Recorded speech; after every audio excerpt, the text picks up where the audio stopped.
Hey, I'm gonna review Batman: The Dark Knight Returns Part 1 DVD release. It's the 20th anniversary of Batman the Animated Series, so here to talk about one of the most influential comics in the past 30 years.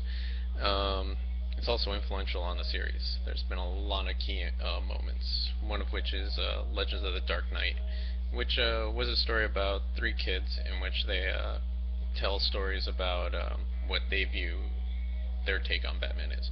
One of them was a girl who describes it just like the Frank Miller comic. And this comic, a brief plot synopsis, is pretty much 10 years after the death of Jason Todd. And Batman's turned into like a reckless thrill seeker who's embracing a death wish. And he goes out trying to wreck himself. Police Commissioner Gordon's having a lot of problems. There's a mutant uprising, and Harvey Dent is getting plastic surgery to recover half his face. There's a lot of things happening in the universe, and Batman slowly starts to emerge out of Bruce Wayne, come out, and he becomes this kind of like vigilante, and towards the city of Gotham. Now, my opinion on the film, kinda not digging it that much. I think it's pretty much, well, let's start with the good, really. Peter Weller's really great.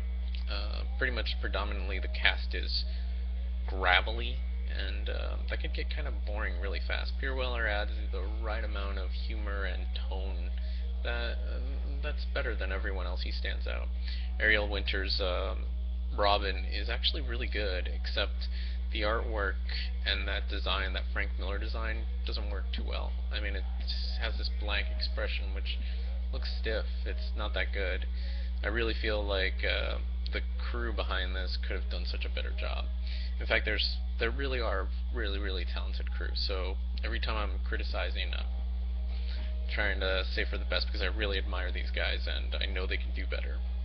The sound design is really excellent. The soundtrack is just amazing. It feels like an 80s thriller, kind of vendetta, kind of like Death Wish, or just a really good 80s movie. The voice casting is really good. Michael McKean plays as a doctor, and he has a lot of good tone to it, and stuff like that. The movie tries very hard to do Frank Miller style, and it gets like the noses right. It gets a lot of the shape right. It gets a lot of the shadows, the lighting, the structure right. If you're a fan of the comic, you're just gonna see those iconic images really well. But they only last for 1 minute. You know, in like a beautiful panel, they last forever. That's where I feel like the biggest problem with this, and why like the comic's still so successful for so many years. Like one of my favorite moments is the part where Batman gets shot in the chest, because that's the moment we've throughout this story you keep seeing him getting cut up and bruised and beaten, and he's only wearing a shirt. He's not wearing a bulletproof vest, and when he gets shot in the chest, you see the bulletproof right there on the bat. Here it doesn't have that same impact. So that I mean it impacts me because I'm a fanboy, and a lot of key images in the book, like the first time he comes out and he starts taking out the mutants, and he looks directly at the cops. That shot of Batman is so iconic to me. But aside from that, the movie runs really long. It's about 60 minutes long, not too long, but it still feels very long. There's a lot crammed in here, a lot taken out.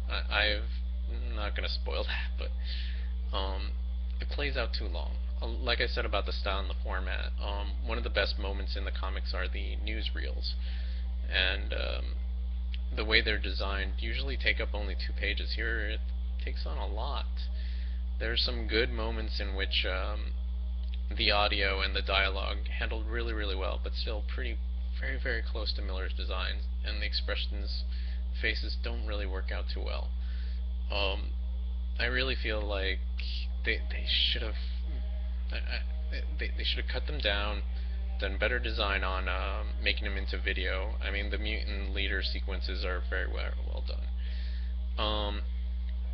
The movie to me personally, it feels like a motion comic, and for that, it's a hit or miss thing. It's kind of like if you're kind of too busy to read the comic, you should check it out then. Now, the political satire is kind of there. Not much. There's still the liberals and mocking them, or how the politicians still. I'm still checking out the polls. It's kind of there. It's not done too well. I mean, there's a lot of things in here that are trying to handle it like almost like a direct movie. It doesn't handle the humor too well. I like for example, a lot of like the mutant attacks. They happen fairly quickly in the comic. Here, they kind of play out like a normal movie would, and that's kind of okay, kind of not. I mean, like the weight and the fights and how like Batman punches things really does hit it really well. I do see actually because of the poor production here, I do feel like they really should try to go 3D because the video game Arkham Asylum and Arkham City handled punching and the sets and everything a lot better than in here. Here, it still feels flat. Now, we had a lot of these problems in the original Batman the Animated Series. A lot of that is because they came back from the South Korean studio and they weren't as good as they expected, and they had to edit them out a little bit more. Here, it still feels a little bit too long. We still have another half to go. I kind of wonder, because personally for me, reading the book, making this into a motion comic, it would have been long regardless. And it's kind of a, I don't know what to say. It's an odd thing because it's kind of there. It has the satire. It doesn't have it as well as maybe like watching the movie RoboCop, for example. The don't know if Superman's on the next one. I hope so. There wasn't any hints here. Um, like I said, it's an odd thing. I don't know if I would recommend it. I still, because I didn't quite like Dark Knight Rises, but Dark Knight Rises had a lot better momentum. It had a lot of build-up. In here they handle the political satire better. In Dark Knight Rises, they didn't handle the political satire well. In fact, the whole society kind of, the mutants. I mean, Bane. Bane is the mutant leader, realistically. And all the underground people were the mutants, pretty much. But it wasn't handled as well as it is in here. So you have two problems. It's kind of like Rises is better than Returns, and you have to give or take. Still, it's a gritty Batman story, really, really dark. It's interesting. It's an interesting take. It's not the best Batman story. The animation's pretty poor, although I do like the new, more consistent Batman design, because in the comic he's inconsistent. I didn't point out one of my favorite takes on Batman, The Dark Knight Returns, and that's Batman Beyond, in which they took a lot of themes from here. In fact, one of the most iconic was Batman. Bruce Wayne's design was taken literally from the scene when he interacts with Superman, and they had a more Bela Lugosi look to him in the animated series.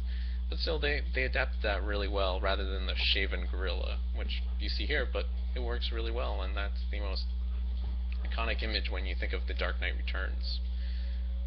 I don't know, it's pretty much, it does have good moments. I mean, like, it does stress why Batman's cool.